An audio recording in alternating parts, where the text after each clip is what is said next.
It's a bit of an understatement. Yeah, I mean, there's introduced tension for sure. To they did end on a high note, and then immediately that tension will be introduced in the form of me and my group on one end, and there's other tensions that she has to deal with as commander. Within my core group, I think you deal with a lot of new things introduced on a basic human level of living, from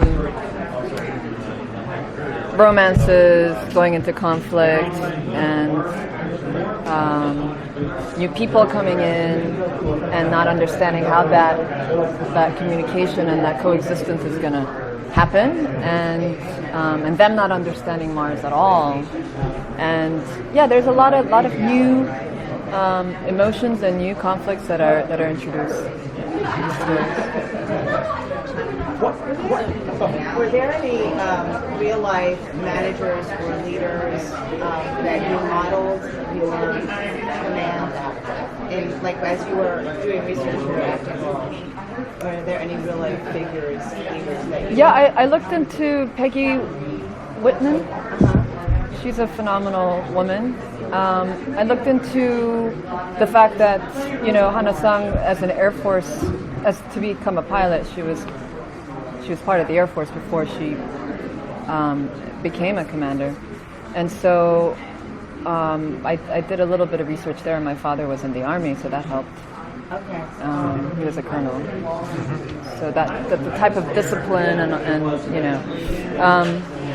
was it the U.S. Army or Korean Army? Korean Army, and the usual leaders, usual female leaders.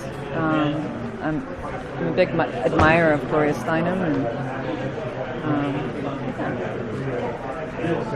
And how about you? In terms of anyone specific, no. I think the character that I play is more of a stereotype, of the traditional swinging dick. You know what I mean? For lack of a better term. I've never met any. No, I know. They're out there. Shocking. Yes. Certainly not in LA. Oh gosh. You're not looking in the right places. Or any of my ex-boyfriends. No. You date troublemakers. troublemakers. No, I think that, so in that respect, I think that, it was written as such that it's an amalgamation of a lot of those guys that we think we know. Now, added to that, as any well-written character, are different layers. And even to those jerks that we've met in life, or those, larger-than-life leaders, the stereotypes, there's other layers to most of those people we don't know about. And so that was written in there for me to play. But yeah, so basically playing a stereotype. What did you have to learn about Mars for this role that you didn't know before? But nothing that I had to. This is what I got to. I got to learn a lot. Just in the nature of, I had watched the first season, and I liked it. And then when Dee had joined, I had talked to her about it. And then just by osmosis, you find a lot of amazing facts. Just reading Stephen's book, as soon as I get to chapter 8 in Stephen's book, I'm like, oh, that's what I'm doing. Okay. That's the character I play. That's the gold rush. And, just the ancillary information that you pick up. I'm amazed at how realistic it is. The possibility, the fact that we're gonna go, that kind of shocked me. Coming to that, I was like, oh shit, we're really gonna. People are doing this, but at the same time, they were sitting in Spain, and people were like, you're getting on that boat, you're gonna go there. People do it, and I think we're gonna see that all over again. Luckily, in our lifetime. You mentioned Spain. Did you have to go back and study any history in a sense to see how the colonies and things like that? I did, just out of curiosity, because when you're dealing with human behavior, we've all done this before, and it's like part of the conversation drifted to in the panel, and I think about a lot is how we, as a group and in large groups, act hasn't changed. It's going to continue. Hopefully we do it a little bit better each time, and hopefully by the time we get to Mars, it'll be better, but it'll still be basic human behavior. And so following up on history, reading about Jamestown or any of the early colonies in the Americas, all of that, you're going to glean all kinds of information. And even the timeline, they speak of, and Stephen does it in his book, 1,000 years to terraform Mars. Magellan was only 500 years ago. The speed, the exponential growth at which we've not only colonized but completely changed this planet, I can only think we're going to do that even faster. So that, reading into that history informed this more, but less as an actor, more as a fan. That's done. So Mars feels like paradise for all that. Sorry. It feels like a little Game of Thrones show, according to the characters being killed off. Maybe. How do you feel about probably being killed off in Mars? I mean, you have Rebecca. I think she's safe. I think she's safe. You're never safe. Never safe on Mars. No, I think it's funny you say that it's Game of Thrones-ish, and that's what Game of Thrones taps into, is that style of change. And in that, and Mars is very much going to be that. You could go at any moment, all of it's new, and it's dangerous. And there's a lot of power dynamics that could crop up with hyper-intelligent people. And super intelligent people aren't necessarily better at interpersonal relationships. You look very smart. You may be. I don't know. And so I think that it taps. I think Game of Thrones taps into that wisely, and I think that you're smart to make that connection in this on a realistic level. Speak about the diversity on the show, which is one of the things I really love about it. I mean, with you and the other cast members, it's international, and it's just, I mean, I love it. I'm in the mix, I love that kind of stuff. I think it's a very realistic aspect. Yeah. That's space mission is the only thing in the world that people have to work together and not fight, and not have egos and power struggles be a part of that, because it is a very specific thing that needs cooperation in order for people to be out there. So that's one way of looking at how it's an example of how we could actually get along the world, I also think about the edge effect a lot with this, and so like when you have two separate habitats, that's when the most discovery comes, right? Or new life forms and new ideas are born when two habitats rub against each other. And so when you have a wildly diverse crew of scientists in real life, and also as actors and performers, all that new and interesting stuff comes out of the two buffer zones of those habitats together. So it makes perfect sense that in that environment, you're going to want all of those little environments and little habitats to come together, because you get the best science, you'll get the best representation of humanity going forward, because they'll have to be born in that friction. As actors and performers, did you sequester yourselves so you had your team and you had your team so that you had that real edge effect when the cameras were off, or were you all just palling around together? I took my family over there. We were He in was with Budapest. his family. Yeah, and so I've got 3 kids and a wife, and so we were just kind of soaking up as much of Budapest and random parts of Europe that we could, But you do find that on a lot of shows, Right? And you find people who click together. It's just like with Method acting in this instance, no. no. Vienna as well? Because I'm from Vienna. Are you? Loved it. You've been there. Do you know why the show is like situated in Vienna? I was wondering about that. No idea. There were, like, Oh, in Budapest, I think the price is right. The stage was set, and it made sense. And it's also when you have a wildly, our cast is from all over, and the crew is from all over. I think it's a pretty good meeting point. It's also one of the perks of the gig, right? You get to go to different places, do different things. 3 months? 2.5 months. What access did you have to the professionals, to the real scientists, which we see kind of separated here? But did you have access to them? Were you able to talk to them to learn about Mars, to learn about some of the challenges? Especially on season 1, we did space camp with really? Dr. Jameson. Can you tell us a little more about that? That was pretty cool. She was, this woman has 9 PhDs, and she's the first African American woman to go into space. And her presence alone, was like teaching me how to be as an astronaut, as a commander. She taught us. She quizzed us every day.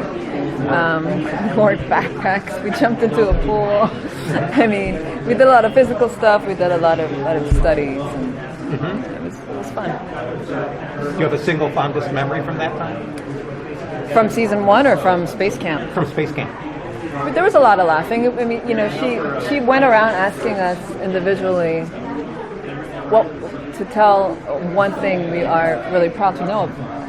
That's science-based. And some things that were said were really funny.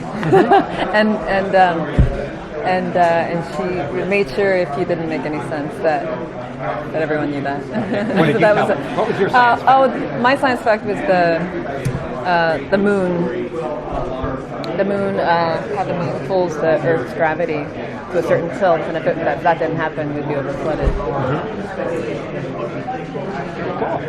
There's always every actor I've talked to that's worn spacesuits and have stories about it. What can you guys relate to? What they're Nothing like? new. Yeah, but nothing adds to the dynamic that's positive. I don't. No. Given the current global backdrop, or like global political backdrop of scientific and commercial interests butting heads, did you see a lot of parallelisms as you were going into the script and given some of the dynamics that happen here in our fiction, do you think that this is we're going to just definitely have these conflicts? I mean, do you see us heading, given the current climate now, do you see us heading into some of the scrapes that you encountered in fiction? Undoubtedly, because I mean, even just look at the EPA. You know, just the facts that we have about the environment and what we're doing with it. That alone, you know, is shocking. If you imagine that if there's a conflict of coexistence between science exploration and exploitation, it's definite. There's no way that there won't be a conflict, you know? Yeah, absolutely. Yeah. And there always has been. I think that once people have put the idea of self-determination in their head, they feel it's their undoubted right. They're born with this right of self-determination, that you can control your entire life, and you know, who cares what happens to anybody else is around you. I mean, it takes a level of sophistication to get humanity as a group to go like, oh, if I pee in his popcorn, that's going to be soggy, but it made me feel better. You know what I mean? It's a weird analogy, but you know what I mean. It's like, and so that behavior is going to continue forever, and it takes a lot of discipline to say, okay, this is mine, but I need to share it. Who knows if we will? I don't think we will.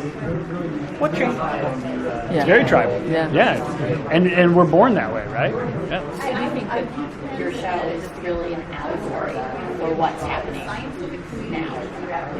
I think you could paint that across it for sure. Yeah, you can see it that way. Yeah. I would choose to see it that way. What changes are we going to see in Hana and Joon? How would you describe the changes in both characters? In both characters? I think Hana runs into an entirely new level of conflict in leadership, not just within her confines of Olympus Town, but also with Kurt's presence and his team. I think Joon is definitely going through a major life change. Did you guys see any episodes? Not of season 2. Not of 2. All of 1. None? Okay. Yeah. I can't give any plot lines away. Oh, you can. In that case, we've seen them all. We've seen every episode. Jeff's all over you. He wants dirt. He wants gossip. Okay. Oh, I saw it on BitTorrent. Okay. I'm sure already. You almost had me there. You really did. And I think Yeah. Okay. Yeah. Joon definitely sees, because she's no longer second. Well, we know she's not on Earth anymore. Right. We've established that. That's all I can say for now. Side trip to I know. You tricked me.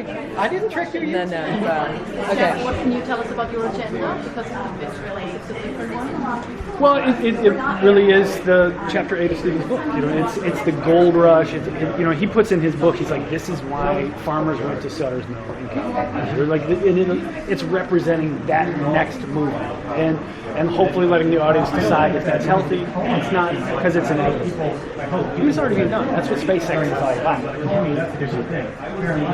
You do performance art, you do singing, you do a lot of other things besides this. How have those impacted your role here? How is it in any way? Well, I was doing those things before I did this. Right, This that's why I was wanna know my about first this. role. Yeah.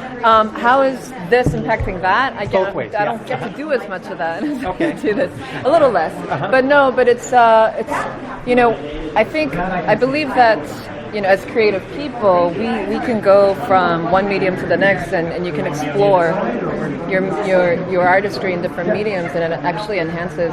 I think it actually enhances my live concert performance. Okay. I think it's exciting to explore new things because it helps me grow as an artist. But we're not likely to hear a song about living on Mars on your next CD or anything like that. Oh, funny enough. Funny enough, you should mention. Actually, I have a single coming out. Okay. And it's a cover song. Uh-huh. It's a David Bowie cover song. Okay. Guess what that is? Uh-huh. Life on Mars. Right. It's coming out late this year, this fall. She's a dubstep set in the water. Oh, okay. Yeah.